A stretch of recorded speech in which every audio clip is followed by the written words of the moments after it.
Hello, this is Dennis of KO Math. Welcome back to my channel. I'm excited to share with you some strategies and tips in algebra.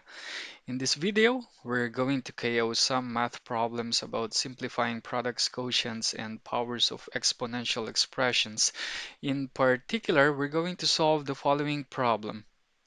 If you want to review the tools that we are going to use to solve this problem, then watch the first part of this lesson. The link is given in the description below. Before we start solving any math problem, it is very important to understand what the problem is. Here we are asked to simplify each expression. Do you know what simplify means? Simplify means that we have to write the expression as compact as possible by applying rule on exponents. Also, the answer should not contain any negative powers, and if it is a fraction, make sure that there are no common factors between the numerator and denominator. In the first part of this lesson, I already explained what does the expression is defined means. So we said that the expression is defined if it represents a real number. So that's how we got these restrictions for the variables. So keep in mind that 0 raised to 0 is undefined, and also 0 raised to a negative number is not defined. Let us simplify the first expression. So here the first factor, so we have a product of three factors, 3 raised to negative 1, x squared, y raised to negative 4. So the entire product is raised to 2. So we need here power rule. And when we apply power rule, we have to raise each factor to that power, okay, to that power 2. So we'll get here 3 raised to negative 1 quantity squared, and then x squared quantity squared, and then y raised to negative 4 quantity squared. And then that is times 3 squared x raised to 4 times y raised to negative 5. And next is again we need the power rule because we have here power raised to a power. So we have here the base 3 is raised to 2 powers. And in this situation, we have to multiply the powers. We don't add them. So we only add the powers when we are multiplying two exponential expressions with the same base. So here we're going to get a 3 raised to the product of negative 1 and 2, so that is negative 2, and then x raised to 2 times 2, which is equal to 4, and then y raised to negative 4 times 2, which is equal to negative 8. And then times 3 squared, x raised to 4, and then y raised to negative 5. And we can write this down as 3 raised to negative 2 times 3 raised to 2, then times x raised to 4 times x raised to 4 times y raised to negative 8 times y raised to negative 5. Why are we allowed to do this? Because multiplication is associative and commutative. This means that it doesn't matter how we group the factors and how we order them. So using the product rule, so we're multiplying here expressions with the same base. So with base 3 exponential expressions with base x and then with base y.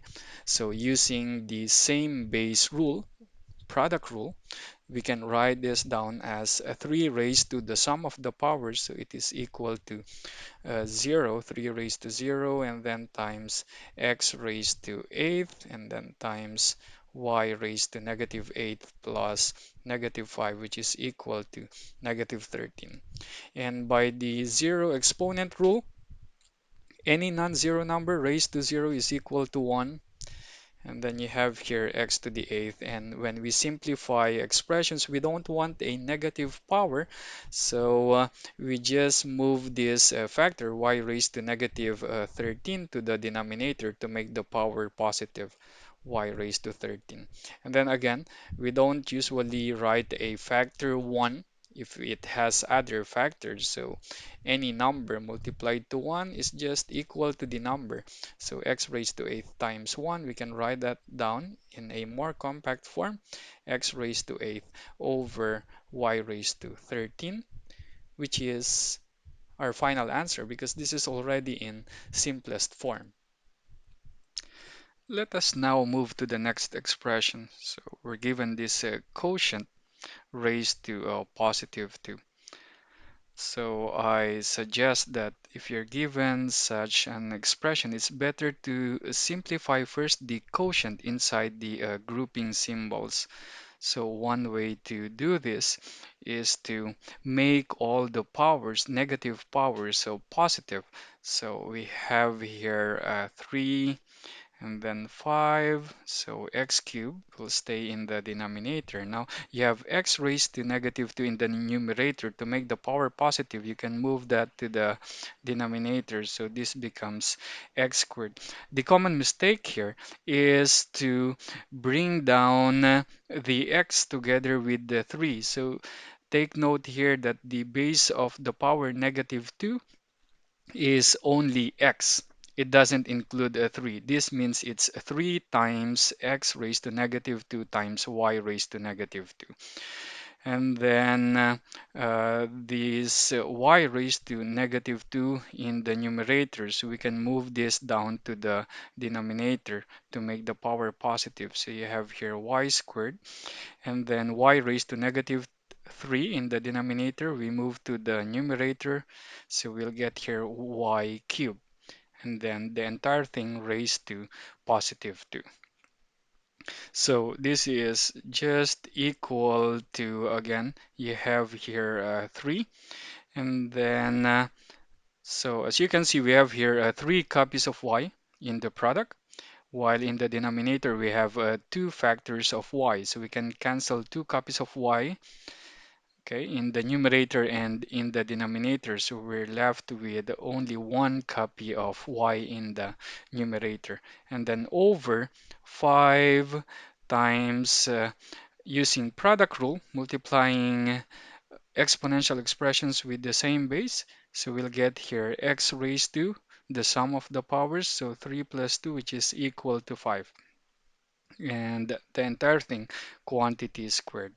And now we use the power rule. So if you have a quotient raised to a power, you can distribute the power to the numerator and to the denominator. So you have here a 3y quantity squared over 5x raised to 5 quantity squared. And again, we can distribute the power using power rule again to each factor in the product. So we'll get here 3 squared y squared all over 5 squared, and then x raised to 5 quantity squared, which is equal to 9y squared all over 25 x raised to 10. So our answer is a fraction, so there are no common factors between the numerator and denominator, so this is already in simplest form. We can also simplify the quotient inside the grouping symbol using quotient rule. So we can write this down as 3 over 5. And since the power of x in the denominator is larger than the power of x in the numerator, so we keep the x in the denominator, and the power will be 3 minus the power of x in the numerator, which is negative 2.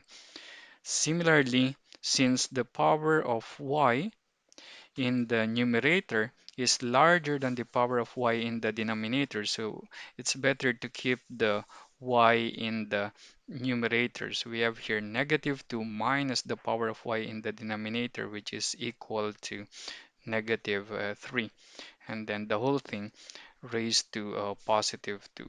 So we can write this down as 3y raised to negative 2 minus negative 3 is positive 1 over you have 5x raised to 3 minus negative 2, so that is positive 5. The whole thing raised to 2. And again, we apply here power rule. We can distribute the power to the numerator and denominator. We'll get 3y quantity squared over 5x raised to 5 quantity squared, which is, of course, from our first solution, this is equal to the same thing, 9y squared over 25x raised to 10. The next problem is similar to the previous one. So let us simplify the quotient inside the grouping symbol. So we have here 5 over, so this is 10 can be written as 2 times 5. And then we apply quotient rule. So x raised to 4 has a higher power compared to x raised to negative 2. So we keep the x in the numerator applying quotient rule. This gives us 4 minus the power of x in the denominator. And then since the y has a higher power in the denominator, so we keep the y in the denominator. So we'll have here applying quotient rule negative 3 minus the power of y in the numerator. So you have here minus 7. And then the entire thing raised to negative 3. So this is equal to, so we can now cancel the common factor here. So you have the 5, 5. When you cancel a common factor, you replace them by 1. So we have here 1 over 1.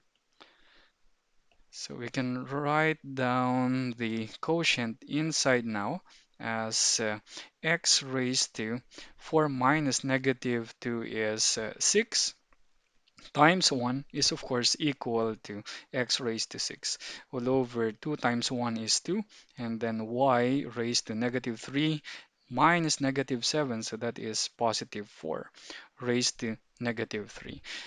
And again, if we want to simplify expressions, we want all the powers to be positive. So it's better here to make the power positive, the power negative 3 positive. And by negative exponent rule, we can make that positive by flipping the fraction.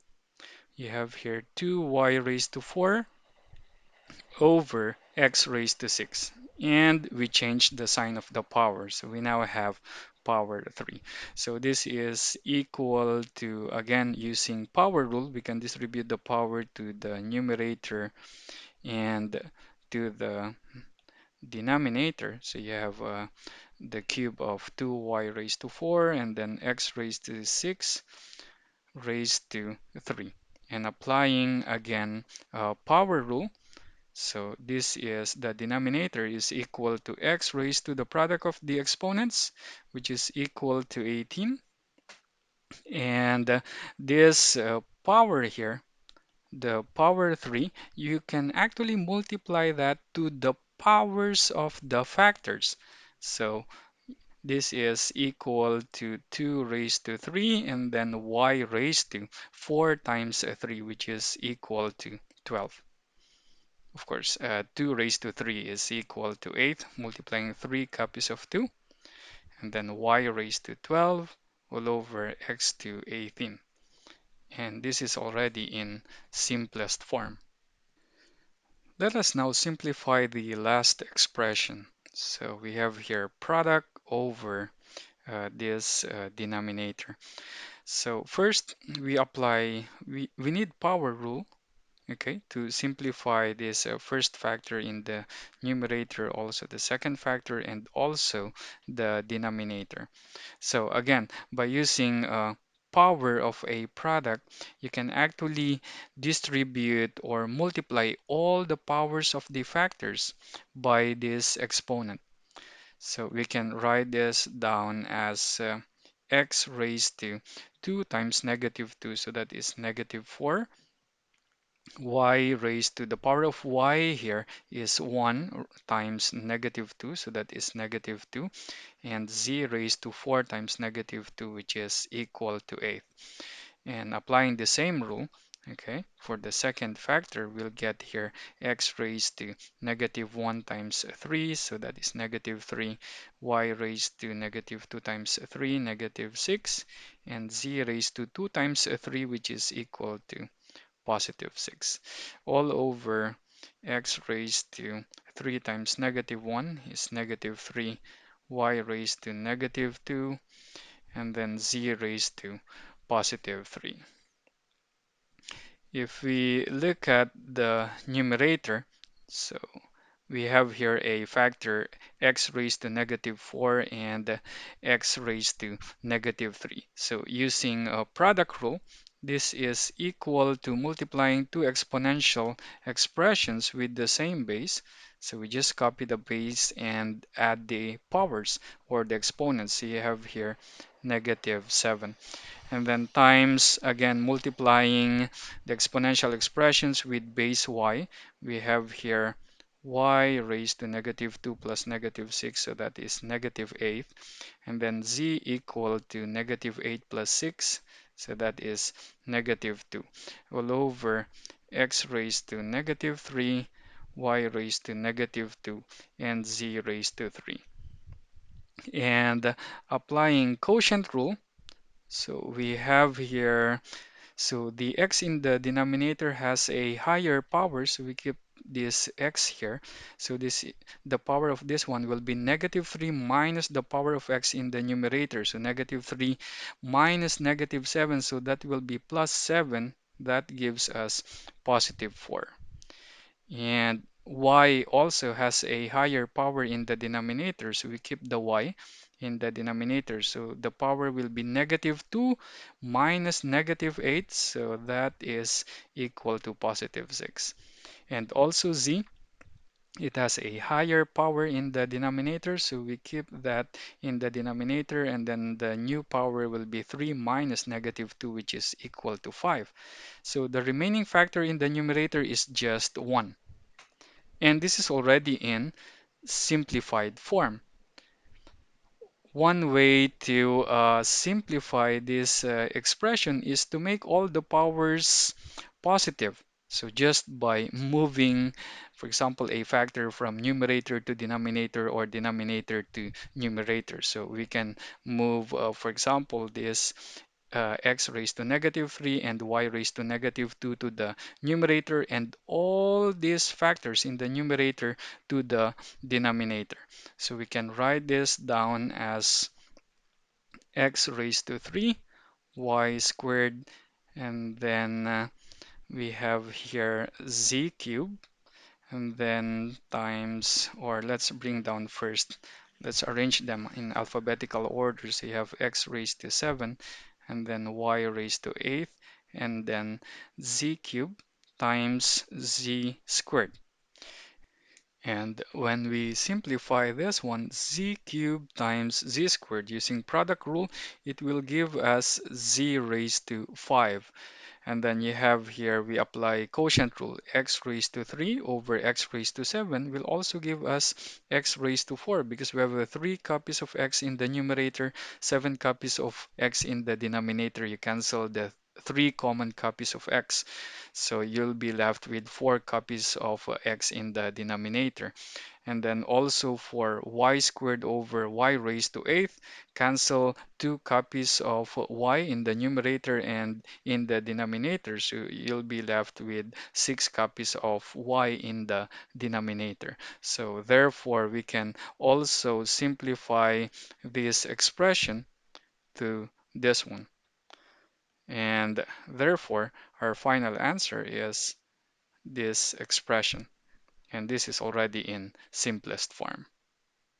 Now, I have a bonus problem for you before we end this video.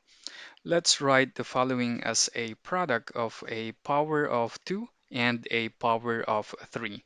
So here we want to write this expression as 2 raised to something times 3 raised to something. So we need to find these powers of 2 and 3. So since we want to write it as a product of 2, power of 2 and a power of 3 only, so we need to factor these bases, the base 12 and base 18 into uh, powers of 2's and 3's.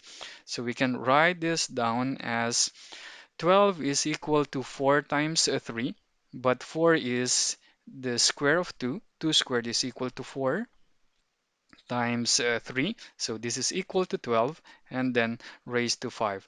And then 18 is equal to 2 times 9. But 9 is the square of 3. So we can write the 18 here as 2 times 3 squared and then raised to 6. Now we apply rule on exponents. So this is a power of a product.